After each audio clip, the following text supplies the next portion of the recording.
Friends, good morning all of you. तो हम लोग जो अपना 11th का जो बेसिक केमिस्ट्री वाला चैप्टर है उसी को हम लोग पढ़ रहे थे। उसके अंदर लास्ट क्लास के अंदर हम लोगों ने सार्थक अंकों के बारे में पढ़ा था कि सार्थक अंक कैसे हम लोग डिटरमाइन करते हैं, कितने सार्थक अंक हैं। इसके अंदर आपका एक क्वेश्चन पक्का आता है। ओके, उनका जोड़ गुणा घटाव ये हम लोगों ने पढ़ लिया था। जोड़ कैसे करेंगे, घटा कैसे करेंगे, ये हम लोगों ने देख लिया था। अच्छा, गुणा और भाग करना हम लोगों ने नहीं देखा था। तो सार्थक अंकों का गुणा और भाग कैसे करते हैं कि सार्थक अंकों का जब हम गुणा करते हैं, ठीक है, तो हम लोग नेक्स्ट जो अपना पढ़ेंगे कि गुणा और भाग करना। तो तुम लोग एक चीज ध्यान रखना, सार्थक अंकों का जब भी आप गुणा करते हो तो सपोज करो 2.43, इसके अंदर कितने सार्थक अंक है, ये भी सार्थक है, ये भी सार्थक है, ये भी सार्थक है, यानी कि तीनों सार्थक है। तो इसके अंदर कुल कितने सार्थक अंक है, 3। 0.001, इसके अंदर कितने सार्थक अंक है, 1। इसके अंदर कितने सार्थक अंक है, 1। ठीक है, तो इसके अंदर 1 सार्थक अंक हुआ। ओके, अब जैसे ही आप इनका गुणा करोगे, सपोज करो आपको इन दोनों का गुणा करना दे दिया, तो जैसे ही आप इनका गुणा करोगे तो कुछ ना कुछ सपोज करो वैल्यू आएगी। ठीक है, इनका गुणा करोगे तो क्या आएगा, 2, 4, 3 और 1, 2, 3, 4, 5, 1, 2, ऐसे करके समथिंग कुछ आएगा। ठीक है, गुणा करके देख लेना आप लोग। तो गुणा करने पर आप लोग को ध्यान क्या रखना है कि रिजल्ट में उतने ही सार्थक अंक होने चाहिए, रिजल्ट में उतने ही सार्थक अंक होने चाहिए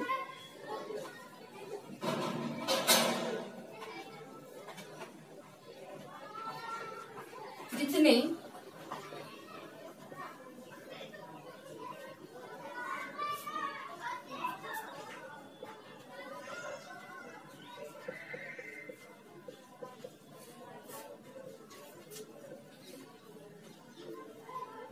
ये देखो, मैं मेरी लैंग्वेज में आपको समझा रही हूँ, आपको समझ आ जाए। ओके, प्रॉपर लैंग्वेज आपको नोट्स में मिल जाएगी। हमने क्या बोला कि जो रिजल्ट होता है उस रिजल्ट के अंदर उतने सार्थक अंक होने चाहिए जितने कोई भी संख्या आपने जिनका गुणा कर रहे हो। जैसे सपोज करो आपने इन दोनों का गुणा किया, तो इन दोनों का गुणा करने पर एक में 3 आई है और एक में 1 सार्थक अंक है। ठीक है, तो रिजल्ट में हमें सार्थक अंक कितने लेने हैं, रिजल्ट में सार्थक अंक सिर्फ और सिर्फ 1 लेना है, यानी कि एक संख्या अगर 1 है तो 1, अगर सपोज करो यहाँ 2 होता तो हम 24 तक ले सकते थे। ठीक है ना, तो यहाँ नहीं कि जब भी मल्टीप्लाई करके आपका रिजल्ट आएगा उसमें सार्थक अंकों की संख्या कितनी होनी चाहिए, जितनी की जब जिन संख्याओं का हमने गुणा किया है उनमें टोटल में हम लोग देखेंगे। देखो, जोड़ और घटा में हम लोग दशमलव के बाद देख रहे थे कि दशमलव के बाद जिसके अंदर जितनी संख्या है उतनी सबसे कम संख्या है उतनी रिजल्ट में रहनी चाहिए। ये तो जोड़ घटा की बात हो गई, लेकिन यहाँ पे गुणा भाग की है। तो गुणा भाग में आप लोग को बता दूं कि गुणा भाग के अंदर पूरी सार्थक संख्या देखी जाती है और पूरी सार्थक संख्या में ये देखना है जिसके अंदर कम सार्थक संख्या है उतना रिजल्ट के अंदर रहेगा। ओके, तो नेक्स्ट जो अगर हम एग्जाम्पल देखें तो नेक्स्ट मान लो हमारा ये गुणा करना है, सेकंड एग्जाम्पल, इनका आपने इनका और इनका गुणा किया। तो यहाँ पर देखो, यहाँ पर आपका एक समझ आ गया होगा कि आपको सिर्फ और सिर्फ आंसर क्या होगा इसका। मान लो सपोज करो आपने गुणा किया तो सिर्फ और सिर्फ अगर यहाँ पे 2 0 आएंगे तो इन दोनों 0 का सार्थक अंक नहीं है, सिर्फ 1 है, तो 0.002 इसका आंसर हो जाएगा, क्योंकि सार्थक अंक हमारा कितना है यहाँ पे, मिनिमम 1। ये समझ आया। दूसरा उदाहरण समझिए, समझ आएगा। आपने इन दोनों को गुणा किया, ठीक है, इसमें सार्थक अंक काउंट करो, ये भी है, ये भी है, ये भी है, ये भी है, ये भी है। कितने सार्थक अंक है टोटल, 1, 2, 3, 4, 5 सार्थक अंक है टोटल। यहाँ पे गुणा, यहाँ पे काउंट करो, ये नहीं है, ये नहीं है, ये है और ये, कितने सार्थक अंक है टोटल, 2। तो यानी कि रिजल्ट के अंदर हमें 2 ही सार्थक अंकों को रखना है, बाकियों को हम हटा देंगे। तो अब देखिए आप लोग का रिजल्ट आया ये, तो रिजल्ट में यहाँ से ये तो देखो सार्थक अंक वैसे ही नहीं है, तो हम स्टार्टिंग के 2 को रखेंगे, आगे के हम लोग हटा देंगे। अब हटाने के भी मैंने आपको रूल बताए थे, तो 0.044। अब ये बताना 5 है, 5 है, 5 को हटाना है आपको। देखो 5 को हटा रहे हैं हम लोग आगे से, जब 5 है हटेगा उससे पहले अगर इवन नंबर है यानी सम संख्या है तब तो वैल्यू वो की वो आएगी। अगर विषम होती तो एक बढ़ा देते, लेकिन यहाँ पे तो 4 सम है, तो आंसर इसका क्या हो जाएगा, ये वाला आंसर हो जाएगा। अगर हम यहाँ पे बात करें तो यहाँ पे हम लोग का हटाने वाली संख्या 5 से कम है, 5 से कम होती है, तो हम लोग क्या करते हैं, जो संख्या हमारी होती है वही हम लोग क्या कर देते हैं, आंसर में लिख देते हैं, तो उसका कोई हमें फर्क नहीं पड़ना। तो ये तो आपको गुणा समझ में आए। देखिए फिर से आपको बताती हूँ कि हमें टोटल सार्थक अंक गिनने हैं। टोटल यहाँ पे 5 है, यहाँ पे 2 है, और रिजल्ट के अंदर सबसे कम संख्या वाला लिखना है कि सबसे कम सार्थक अंक किस में है।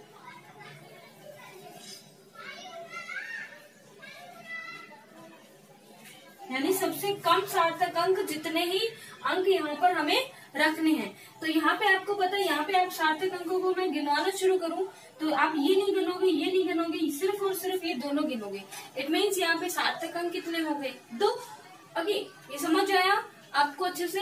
ओके, अब देखिए नेक्स्ट अगर हम बात करें तो ये और ये भाग की बात आ जाएगी। ठीक है, तो भाग कैसे करेंगे, भाग में भी रूल यही रखना है कि जब आप भाग कर रहे हो तो आपको ये देखना होगा कि जिन संख्याओं का हम भाग कर रहे हैं उनमें सबसे कम सार्थक अंक संख्या किस में है। तो यहाँ पे देखिए आपको यहाँ पे पता चलेगा कि यहाँ पे इस 0 को तो सार्थक अंक होंगे नहीं, ये दोनों होंगे, यानी यहाँ पे सार्थक अंक कितने होंगे, 2। और इनमें से 4.447, तो ये भी है, ये भी है, ये भी है, ये भी है, यानी यहाँ पे कितने हो गए, 4। 4 सार्थक संख्याएं हो गई। इन दोनों का जैसे ही आप भाग कर रहे हो तो दोनों का भाग करने पे ये आपका क्या आ रहा है, आंसर आ रहा है। अब इस आंसर में आपको सिर्फ और सिर्फ रिजल्ट कितना लिखना है वो देखना। आप लोगों को सार्थक संख्याएं कितनी रखनी है, सिर्फ 2। तो ये तो सार्थक संख्या है ही नहीं, तो इनको तो रख सकते हैं, ये ही 2 रखनी है आपको, ये 2 रखनी है, यानी आंसर आपको कितना रखना है, 0.63। अब देखिए हटाने वाली संख्या 2 है, यानी 5 से कम है, तो हम 3 में कोई चेंज नहीं करेंगे, वैसा का वैसा ही लिख देंगे। और ये रूल्स मैंने आपको बता दिए हैं लास्ट क्लास के अंदर, तो ये आप वहां से देख लेना, ठीक है ना। तो ये इसका क्या हो जाएगा, आंसर हो जाएगा। अब हम लोग नेक्स्ट जो अपना उदाहरण देखते हैं। नेक्स्ट हम लोगों ने क्या देखा कि इन दोनों का हमने भाग किया। इन दोनों का जब आप भाग कर रहे हो तो क्या कर रहे हैं हम लोग, देखिए कि जैसे ही आपने यहाँ पे सार्थक संख्याएं गिनना शुरू किया तो सार्थक संख्याएं यहाँ पे देखिए कितनी है, 1 2, सॉरी इसको काउंट नहीं करेंगे, 1 2 3 4, कितनी संख्याएं हैं, 4 सार्थक संख्याएं हैं। अब यहाँ पे तो 4 सार्थक संख्याएं होंगी, यहाँ पे आप लोग गिनो। अब मैंने आपको बताया था जब भी नॉन जीरो के बीच में अगर 0 आ रहे हैं, 2 नॉन जीरो डिजिट के बीच में अगर 0 आ रही है तो उसको हम लोग सार्थक संख्या में गिनेंगे।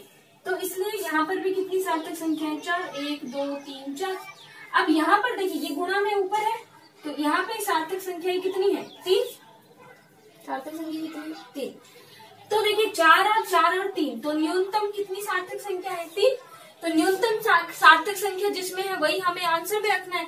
तो यानी यहाँ पे देखिए सार्थक संख्या टोटल में कितनी है, ये तो होगी नहीं, 1 2 3 4 5 और 6, हमें रखनी कितनी है, 3 तक, हमें रखनी कितनी है, 3 तक, यानी आंसर हमारा सिर्फ और सिर्फ कितना होगा, 0.317। अब देखिए 5 से छोटी संख्या है तो हम लोग सिर्फ 7 ही लिखेंगे। सपोज करो वहाँ पे 5 होता, सपोज करो वहाँ पे क्या होता आपका 5, तो अगर 5 होता और ये कैसी संख्या है, विषम, तो हम इसको 8 कर देते हैं, 7 को क्या कर देते, 8। लेकिन अगर यहाँ पे 5 से कुछ बड़ा होता, 7 होता, तो हम यहाँ पे भी 8 कर देते, ठीक है ना। ये रूल्स मैंने आपको बता रखे हैं। खैर यहाँ पे पिछली वीडियो में बता रखी, किसी को नहीं समझ में आ रहा है तो आप पिछले की वीडियो देख सकते हो, इससे पीछे जो वीडियो है लास्ट वीडियो में ही बताया। तो समझ आया। गुणा और भाग में थोड़ा सा आप लोगों को क्या करना होगा, देखो जोड़ और घटाव में तो आप लोगों ने क्या देखा था, दशमलव के बाद कितनी सार्थक संख्या है, दशमलव के बाद जिसमें कम सार्थक संख्या है रिजल्ट में उतनी ही सार्थक संख्याएं दशमलव के बाद रहेंगी। ये हमने देखा था जोड़ और घटाव में। जोड़ और घटाव में क्या चीज देखी थी कि दशमलव के बाद जितनी कम सार्थक संख्याएं जिस भी डिजिट के अंदर हैं, लास्ट में रिजल्ट में दशमलव के बाद उतनी ही हमें सार्थक संख्याएं रखनी है। ये आप लोग की चीज क्लियर हुई। अब देखिए कि यहाँ पर जो आपका गुणा और भाग है उसमें आप लोग को क्या ध्यान रखना है कि गुणा और भाग कर रहे हैं तो टोटल सार्थक संख्याएं गिनेंगे। पहले जो भी हम लोग वैल्यू ले रहे हैं उनकी टोटल सार्थक संख्याएं गिनेंगे। टोटल सार्थक संख्या जैसे कि मान लो सपोज करो 1 2 3 4 5 सार्थक संख्याएं आई, इनको तो गिने नहीं, 1 2 सार्थक संख्याएं, तो रिजल्ट के अंदर आपकी टोटल 2 ही सार्थक संख्याएं होनी चाहिए। ऐसे ही भाग में करेंगे, भाग में जिस भी डिजिट के अंदर जितनी कम सार्थक संख्या, न्यूनतम सार्थक संख्या वाली अंकों के जितने ही हम लोग रिजल्ट में अंक रखेंगे। ये चीज आई होप समझ आई होगी। नहीं आई हो तो आपको क्या करना, वीडियो को फिर से शुरू करना, वापस से देख लेना। ओके, दोबारा से सुनोगे, दोबारा एक ही चीज को सुनोगे तो अच्छे से समझ आ जाएगी। ओके, तो देखिए आप लोग का गुणा और भाग भी हो गया सार्थक अंकों का, ठीक है, ये हो गया। अब आपको एक बात और बता दूं, जब हमारे पास में इस प्रकार से होते हैं जो आपके जैसे घातांक वाले होते हैं, इस प्रकार से 2.34 मल्टीप्लाई 3.11 इंटू 10 की पावर -2। अच्छा,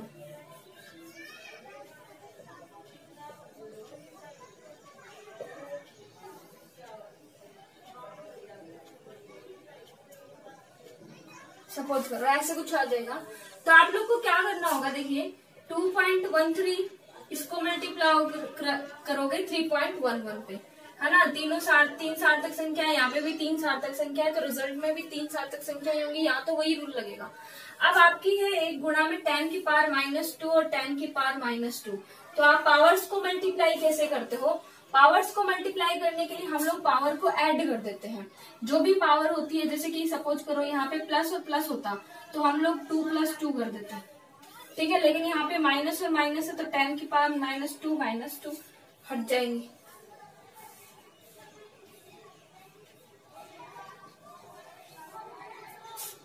क्या करना है आपको, प्लस कर देना है, तो यहाँ पे देखिए प्लस और माइनस का 2, इस प्रकार से पावर्स क्या हो जाएंगे आपकी, ऐड हो जाएंगी।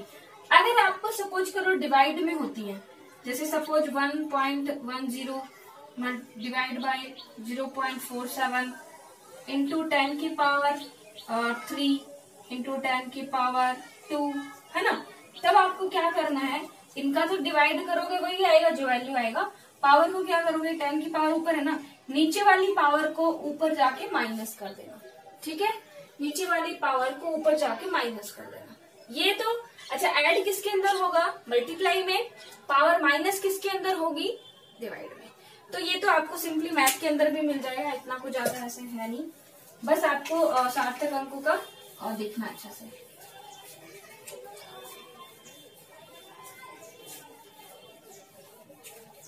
ओके, सार्थक अंक हो गया। उसके बाद नेक्स्ट जो टॉपिक हम लोग स्टार्ट करते हैं, नेक्स्ट टॉपिक हमारा बहुत अच्छा टॉपिक है, रासायनिक संयोग के नियम, लॉ ऑफ केमिकल कॉम्बिनेशन। हाँ, तो नेक्स्ट जो हमारा टॉपिक होता है रासायनिक संयोग के नियम।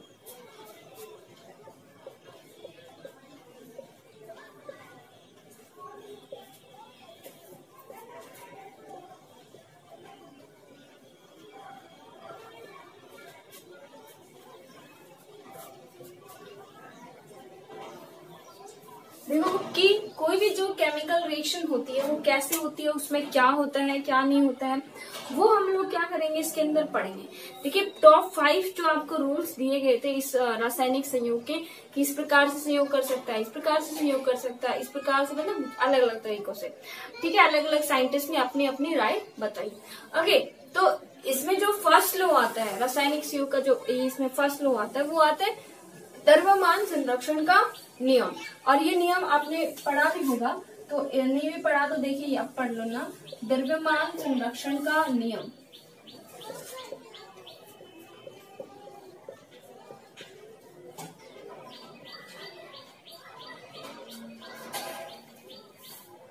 इस नियम को प्रतिपादित किया, इस नियम को सबसे पहले खोजा था लेवोसिये ने इसको खोजा था, और उसके बाद लैंडॉन करके एक साइंटिस्ट है जिसने इसका प्रतिपादन किया।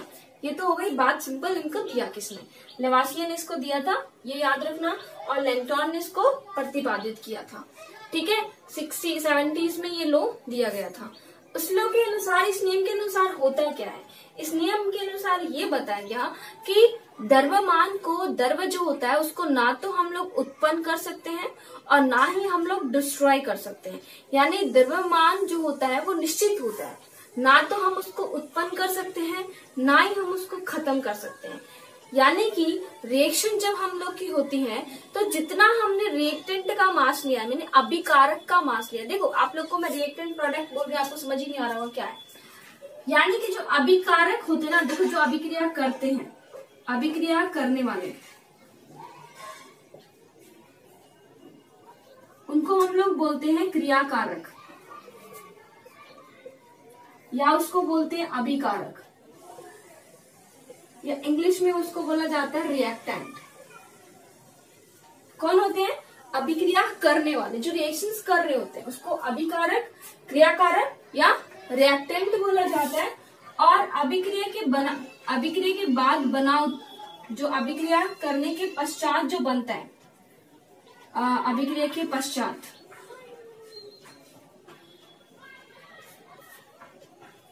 जो बनता है वो क्या होता है? उत्पाद, और उसको बोला जाता है प्रोडक्ट। इसके ये दो ही नाम है, ठीक है ना, उत्पाद या प्रोडक्ट बोलते हैं इसको। तो ये आप लोग अच्छे से पढ़ोगे क्या कि अभिक्रिया करने वाले को तो हम लोग रिएक्टेंट्स बोलते हैं और जो अभिक्रिया के पश्चात बनता है उसको हम लोग प्रोडक्ट या उत्पाद बोलते हैं। तो ये आपको याद हो गया, ठीक है। ये मैं आपके कई बार नाम ले लेती हूँ तो आई थिंक आपको समझ आ गया होगा। अभी रिएक्टेंट्स या अभिकारक तो क्या है, जो अभिक्रिया करेंगे, और उत्पाद क्या है, जो अभिक्रिया के बाद बनेंगे, ठीक है। तो इस नियम के अनुसार होता क्या है, इस नियम के अनुसार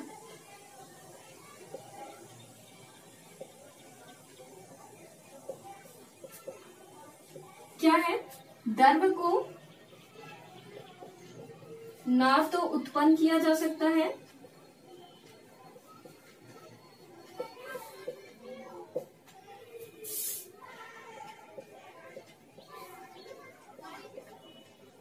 तथा न ही नष्ट किया जा सकता है। यानी कि द्रव्य जो होता है, द्रव्यमान, उसको ना तो उत्पन्न किया जा सकता है और ना ही उसे नष्ट किया जा सकता है। तो हम लोग क्या लिख सकते हैं नेक्स्ट, इसका मीनिंग क्या है कि यानी कि अर्थात अभिक्रिया में भाग लेने वाले क्रियाकारकों का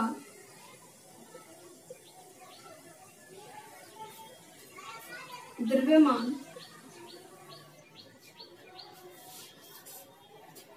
उत्पादों के बराबर होता है,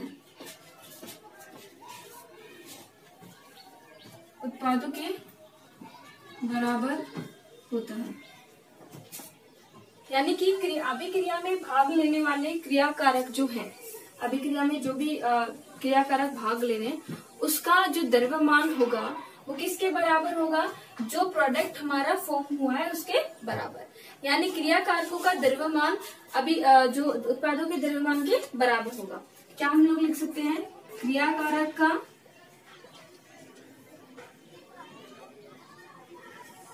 द्रव्यमान बराबर उत्पाद का द्रव्यमान,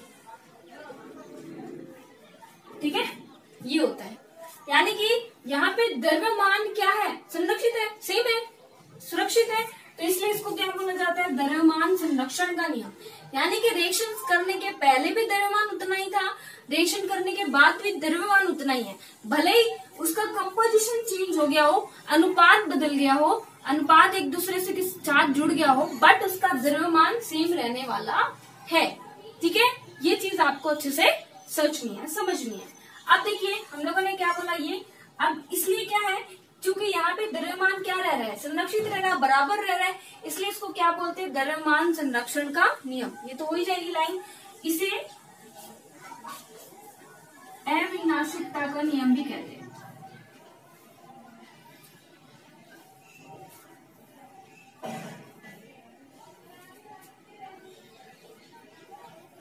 अच्छा, अब ये क्यों कहते हैं, अविनाशिता का नियम क्यों कहते हैं, क्योंकि यहाँ पे विनाश नहीं हुआ, किसका, द्रव्यमान का। द्रव्यमान का विनाश नहीं हुआ ना, द्रव्यमान का विनाश नहीं हुआ है, इसलिए इसे क्या कहते हैं हम लोग, अविनाशिता का नियम भी कहते हैं।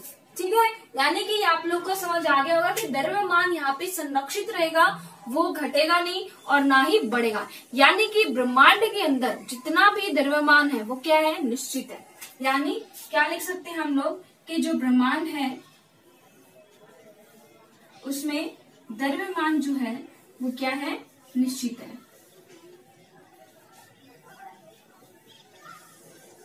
अब देखिए इसका एक एग्जाम्पल मैं आपको बताती हूँ। एग्जाम्पल क्या है, दहन अभिक्रिया आपकी क्या होती है, कार्बन के साथ जब आप ऑक्सीजन को, मतलब दहन का मतलब क्या होता है, कार्बन का जलना। तो कार्बन में जब हम ऑक्सीजन की उपस्थिति में जलता है तो क्या बनता है, CO2, ये होता है ना। तो कार्बन जब हीट किया और ऐसे CO2 बनी है। अब देखिए आपको सोचना, ये जो कार्बन है इसका द्रव्यमान कितना होता है, 12, परमाणु क्रमांक होता है 6, और लगभग ये मान लो कि लगभग डबल ही होते हैं वो उनके द्रव्यमान। ये आपको पीरियोडिक टेबल से पढ़ने पड़ेंगे कि किसके कितने होते हैं, और ऑलमोस्ट ये देख लेना कि लगभग डबल ही होते हैं स्टार्टिंग के मॉलिक्यूल्स में, आगे जाके चेंज हो जाते हैं। ठीक है, और आपको स्टार्टिंग के मॉलिक्यूल ज्यादा, स्टार्टिंग के एलिमेंट ही पूछते हैं।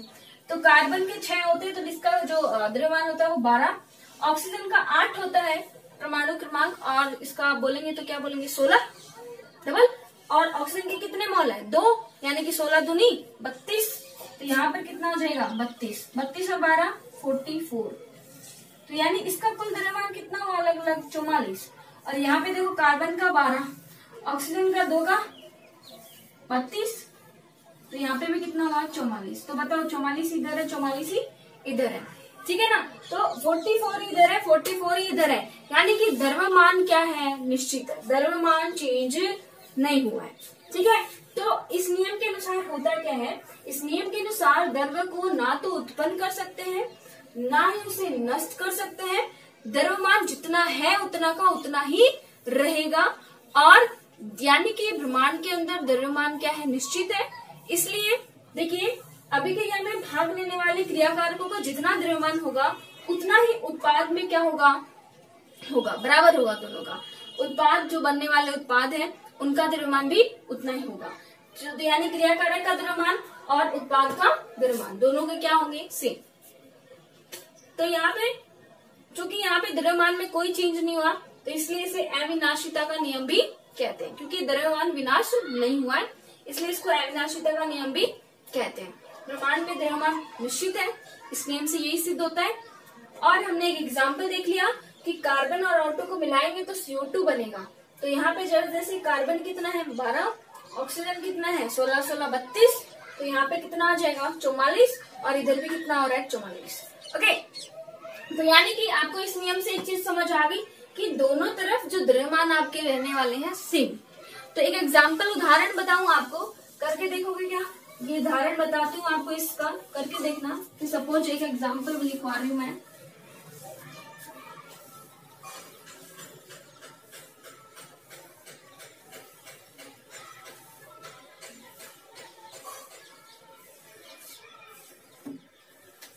एग्जाम्पल है आपका 20.8 ग्राम BaCl2, 20.8 ग्राम BaCl2 जो होता है वो 9.8 ग्राम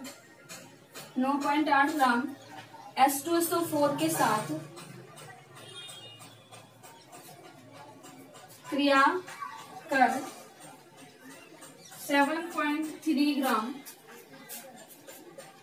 वही ग्राम तो वही लिख लो, 7.3 ग्राम HCl व BaSO4 देता है, n ग्राम BaSO4 देता है, तो n की वैल्यू बताइए।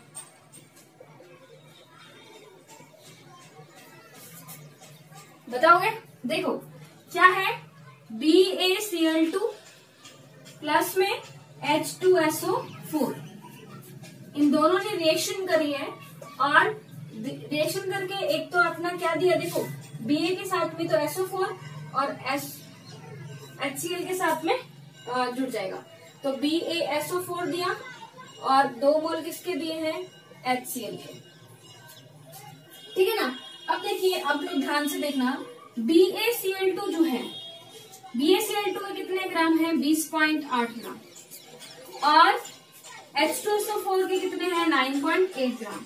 यानी कि जो आपके अभिकारक हैं उनका कुल द्रव्यमान कितना होगा, आप लोग को 20.8 को और 9.8 को जोड़ देना है, कितना आएगा,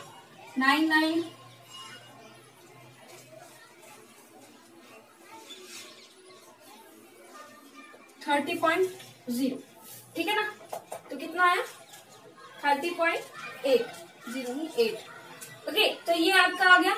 ये कितने ग्राम है, ये तो कितने इनका हो गया, रिएक्टेंट का। अब हम लोग को प्रोडक्ट में देखिए, आप लोग को बता दिया कि इसका कितना है, 7.3 ग्राम, और आपका इसका पूछा है। तो ऑब्वियस सी बात है कि जो 30.8 ग्राम है वो बराबर होगा N + 7.3 ग्राम के।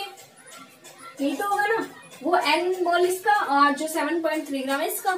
तो क्या होगा आप लोग, N बराबर क्या हो जाएगा, 30.8 - 7.3, तो क्या हो जाएगा, 8 में से 5.23.5 ग्राम।